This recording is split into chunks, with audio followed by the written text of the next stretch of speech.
Hello my friends, my colleagues, my family. Here we are again in our series about reprogramming ourselves, reprogramming our brain. The only way we can reprogram it if we accept new information. And to be easier to accept the new information, I'm trying to explain how things really work, which is in conflict to the way how we are explained things in school, in medical school. Here we are talking basically about medicine, about self-healing, because our body can heal itself. It never will do anything to harm itself, though sometimes the symptoms we have feel like body is harming us. One of those symptoms is, give a name, asthma. Now, if you think about what is asthma, basically it is a problem of breathing. You want to breathe and you feel that your lung is being squeezed, you cannot inhale, wheezing sound appears. Okay, so it looks like your body is killing you, suffocating you. Now, what is causing this? We are being told that asthma is just another allergy. Well, asthma and allergy do have common culprit, but they are actually two different things, because you may not be allergic and you have asthma attack. Though majority of people who suffer from asthma attacks also are allergic to some things at least. Now, why is it so? Because both of these things, whenever we feel a problem, allergy attack, it is caused by swelling. When we have asthma attack, it is caused by swelling. And sometimes allergen coming into the lungs may cause a swelling of lungs, and here you have asthma attack. So although in some cases you can say asthma was triggered by an allergen, foreign protein, but in its essence, asthma is not an allergy. Asthma is a symptom, same like any other disease we call, but here if we are talking about allergies, so allergy is a symptom that is different. Allergy is a symptom that some allergen, some foreign protein, cause inflammation, reaction of inflammation, which then we feel as a constriction, so you can have respiratory problem, you can have puffiness, you can have tearing eyes, depends, you can have stomach problems, diarrhea and all kinds of, these are basically skin rashes. Those are where allergies comes from, but they are caused by allergen. Asthma may be caused by allergen and may not. Asthma is just symptom inflammation of the alveoles in the lungs. So what is alveol? Lungs basically serve to exchange gases between blood and our environment from the air. So to be more efficient, lung cells are not a sheet of cells like a membrane, but they are like a rippled membrane. Okay, so why is that? Because to increase the surface of contact. If you have a straight cardboard, you can measure how long it is, how much paper you need. But if you wrinkle it, then it may have the same measurements, occupy same space, but then you can stretch it to get rid of the wrinkles, and you see that it becomes much larger. So to increase the surface where the exchange between air and red blood cells, where the gas is going to be exchanged, to increase the space, basically we have rippled membrane creating alveoles. So basically it looks something like this. Okay, so what happens is that you can have air coming in and out. So in and whatever cells will be then absorbing, and what cells are releasing comes out from the same alveoles. And then from here it goes into your throat, into your nose, into your mouth. Okay? Now humans can breathe through nose, which is basically what we are designed. That's why we have a nose, so you can breathe. But we can also breathe through mouth. There are animals like us that can do that. For example, dog can do it, but there are animals that cannot. Like horse, for example, or cow. They don't have connection between between mouth and lungs. Okay, they only can breathe through nose. And I've seen all kinds of stuff.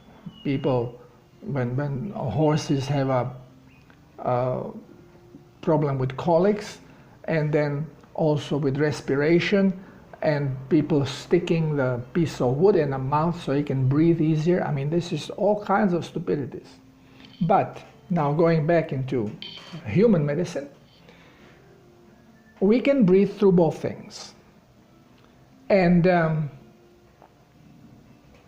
what happens is that nose is formed very similar to lungs, also as a rippled membrane, and actually tries to hold in the humidity. So if you breathe through nose, you are losing way less water from your body than if you are breathing through your mouth. You can check it for yourself.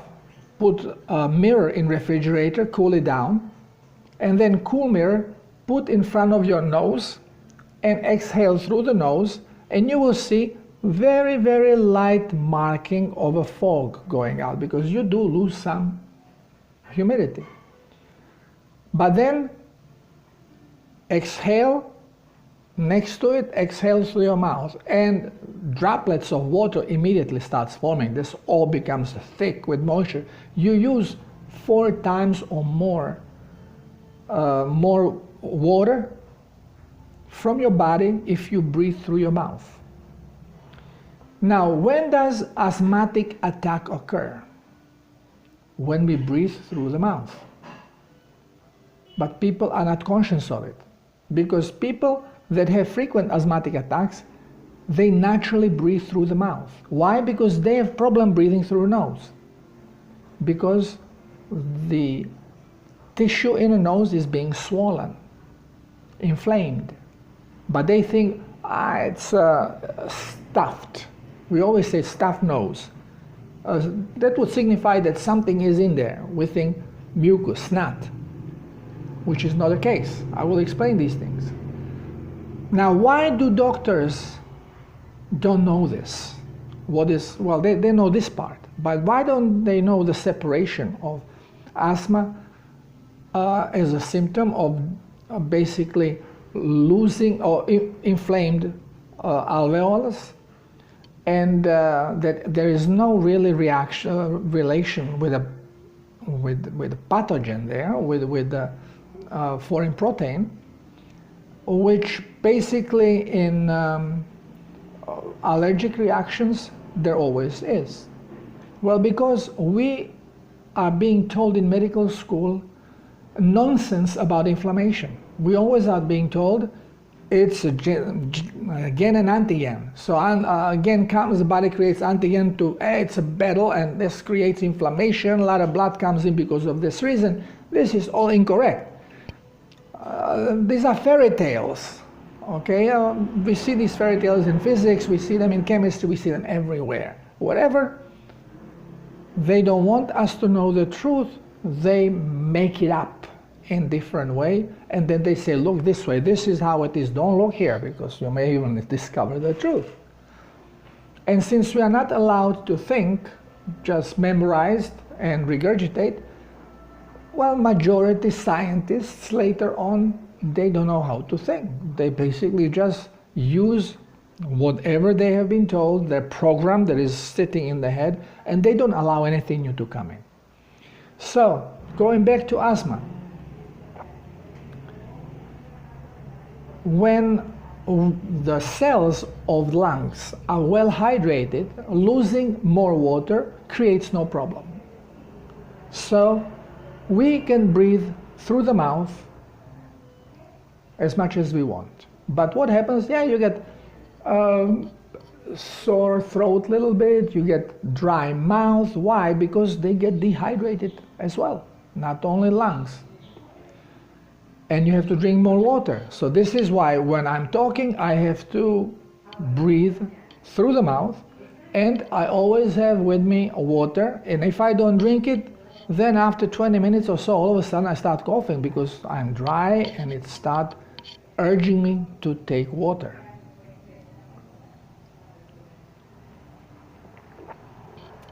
I don't go anywhere without salt, water and salt.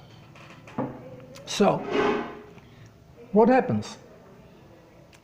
When we are dehydrated on a cellular level, as I have mentioned before, body, well, if it comes to critical point because of acid buildup, because the cells cannot cleanse, body makes override. Cells do not want to hydrate because blood is toxic. So reason for the dehydration is blood's toxicity. And since cells do not want to hydrate, now the innate, it's basically connection with the brain, but it's the innate, our physical consciousness, or consciousness of our physicality, basically says, well, we have to resolve this because the cells cannot be like this dry. So it overrides it, and it forces cell to accept water, and it forces them through inflammation, which I call the forced hydration. So now, what happens? Same thing I have explained in the video where I'm talking about inflammation itself. So body produces vasopressin and histamine, and constricts blood vessels. And since vein was constricted, now the blood cannot freely exit, gets trapped in there and starts accumulating, increasing the pressure within a tissue. And through this increased pressure, it pushes water into the cells. But what happens with alveoles? You see them here. As you increase the pressure, this is the tissue, this here is the tissue, okay? And these are the holes for air. So if it's increasing the pressure in the tissue swells. So it becomes more pronounced, and it becomes more pronounced. So if this is the alveole by itself, and now as the tissue swells, now it becomes like this. Okay, it swells like this,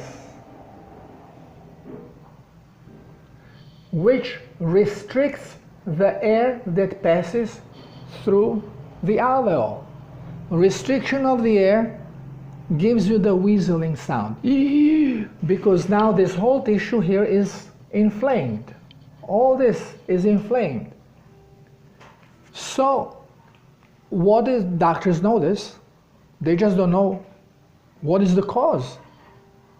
Well, because they are looking for this gen that is stimulating this. So when it is allergy season and some pollen is found, okay, this is that gen, this is the reaction, and this is fine. But what when there is no gen? You are an athlete, for example, and you are running, and now you start breathing through the mouth because you are becoming exhausted, and all of a sudden, and you are getting short of breath because this is happening. There is no allergen in question. It's simply forced hydration because you start breathing through your mouth and you start losing way more water. You are starting to dry up, especially your lungs, and this is what happens.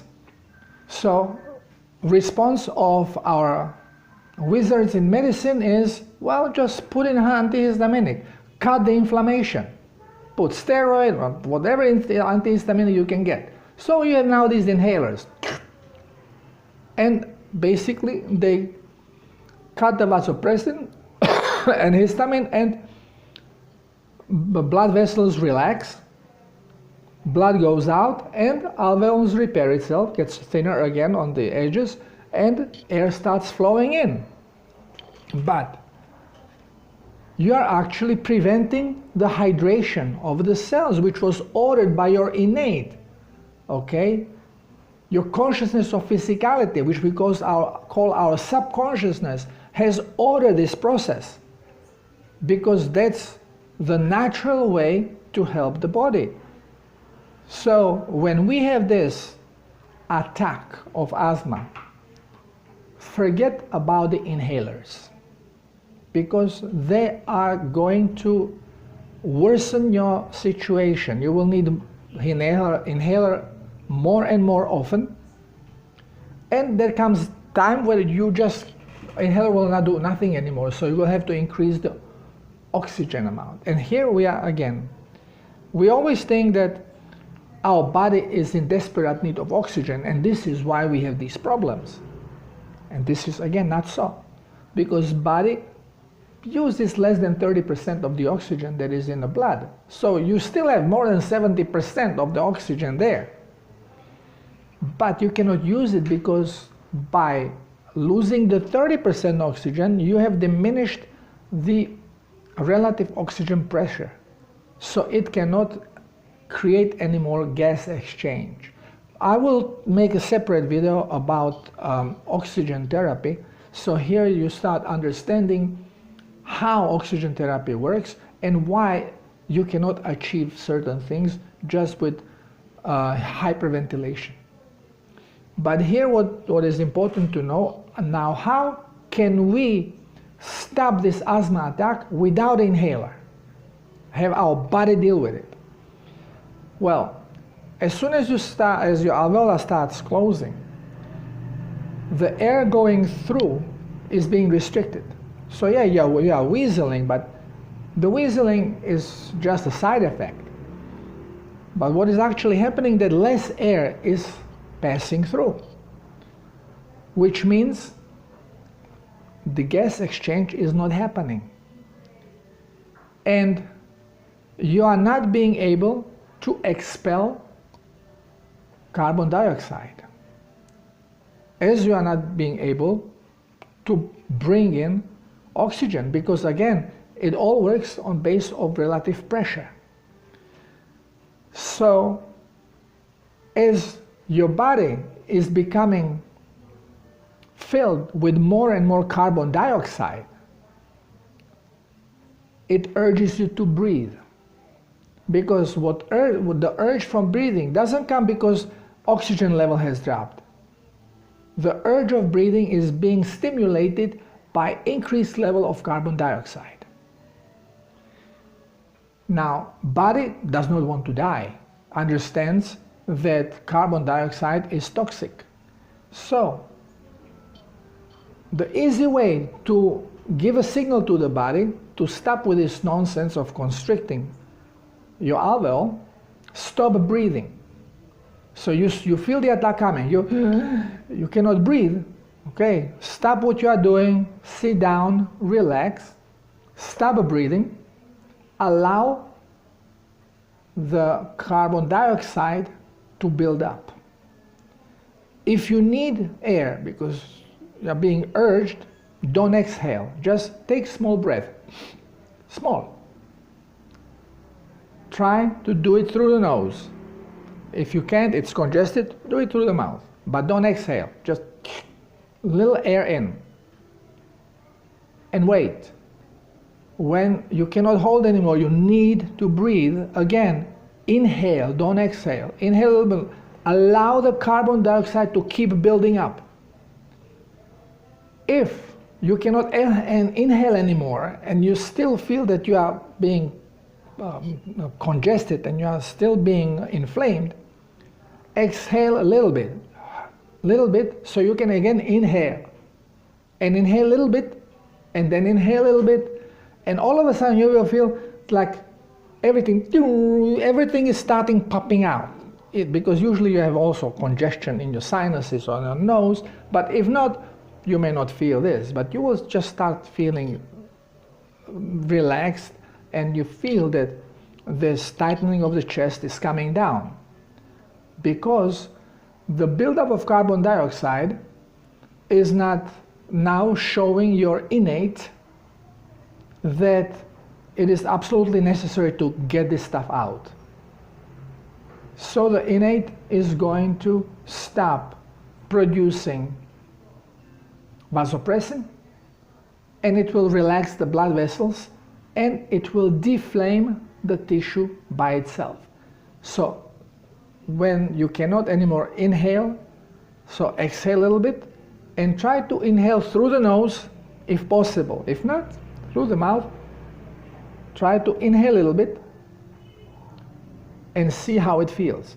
If it feels that it's easier now to breathe, wait a little bit again and inhale a little bit more. And when exhaling, try to exhale through nose. If not possible, okay, do it through the mouth. What can you do?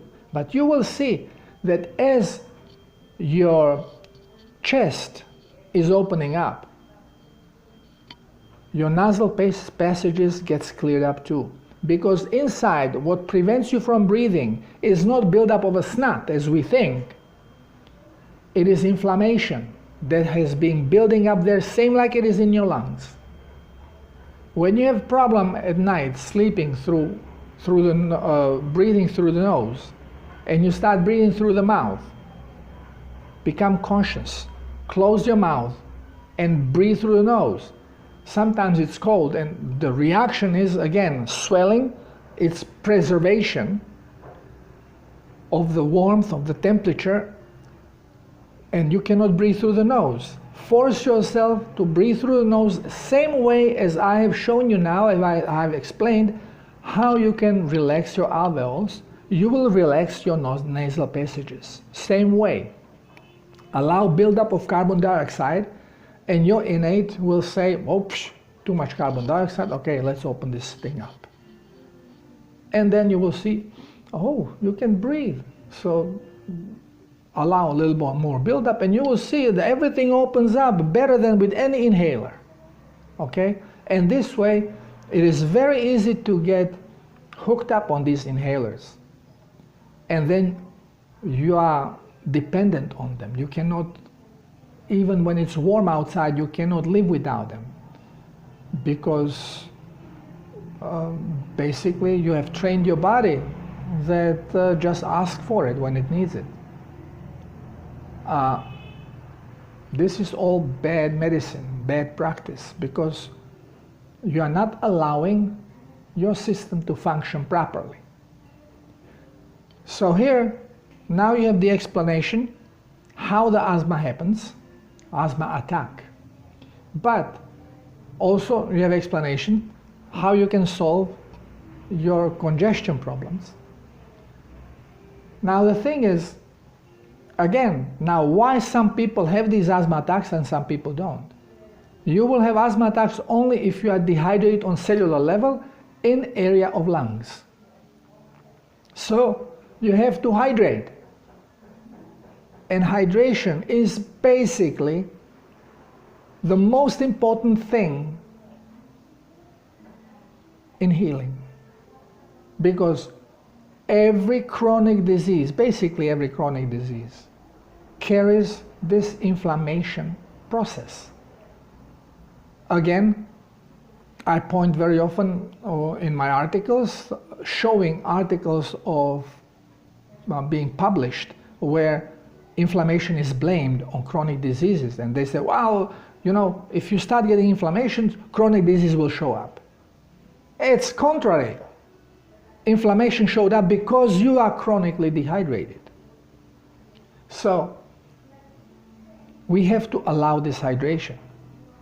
And I will do specially video only on hydration. How to hydrate the best way, and basically the only proper way. Hydration is absolutely necessary to solve your problem. So when you hydrate your lungs properly on a cellular level, then you will be able to breathe through your mouth and you will not have any more problems. But again, it's not good to breathe through your mouth. So yeah, when you are talking, you have to do it. But even in sports, force yourself to breathe through nose. And of course, sometimes you get to a point that exhaustion and you just cannot hold it. Okay, so breathe through the mouth. But if you are not well hydrated on cellular level, especially in the lungs, you are going to have the wheezing sound. I never had allergies. But as a young man, especially when it was cold outside, I had problem with kind of asthma, because if I was running, all of a sudden, of course, I start breathing through the mouth, and my lungs start wheezing. So it was not debilitating, but debilitating enough that I could not continue running. So I had to slow down and start walking and just relax a little bit. And as I was breathing in a lower rate, even though I was breathing through a mouth still, I was losing less water and I was recovering. Here you have several points in this video. How exactly occurs this attack and how you can resolve it by yourself. Anxiety attacks are same things, because you may become more dependent on oxygen and energy when your brain is in a stress mode, when it's really working hard trying to resolve some problem. So if you have some problem and your brain is very active and you are dehydrated on the cellular level in your lungs, busy brain needs more oxygen, it needs more food, it needs cooling. So it increases blood circulation, the speed of blood circulation. And very often we start breathing through the mouth because we just need more oxygen, and subconsciously we start breathing, you are disturbed about something, and what I'm gonna do about it, and all of a sudden you get asthma attack or closed nasal passages. All this can happen because of body trying to preserve the water, preserve the moisture, and they trigger inflammation. So when you have these attacks, first thing, calm down, calm your brain, and then concentrate, breathing through the nose, just inhaling, increase the pressure of carbon dioxide. So this way, message comes to your innate, whoa, okay, we gotta get this out. We have to relax what we are doing. And you start deflaming naturally. I hope that this was of benefit to you. If you're asthmatic, After this video, it could be a less time that you have ever used the inhaler. Trust me, you can do it. I had seen people in front of me, that lady all of a sudden from anxiety went into such an attack that she could not take a breath. She was turning blue. Everything closed down. And it happened to her a few times before, and every time emergency was called in, she went into emergency clinic and treatment. And I just sit in front of her and just look her in the eyes. I said, calm down, nothing is happening. You're not going to die. Your body doesn't want to kill you. You don't need oxygen. Don't try force yourself in breathing. Just calm down. And when she was looking at me like this, so as she calmed a little bit, I said, now through the nose, take a little bit breath. Okay, a little more, okay, a little bit. In half a minute, she was breathing normally. No ambulance, nothing is necessary. Okay, this is how we heal. Knowing the truth. We have to reprogram our brain.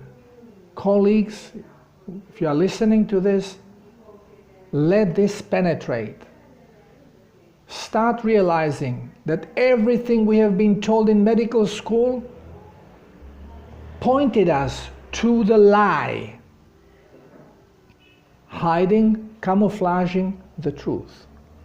Yes, we have a lot of good knowledge that came through school, but at the end, we have been diverted into wrong direction, and we are building castle on a knowledge that is misconception. And no wonder everything always crumbles down. Thank you for listening. Until next time, love you all.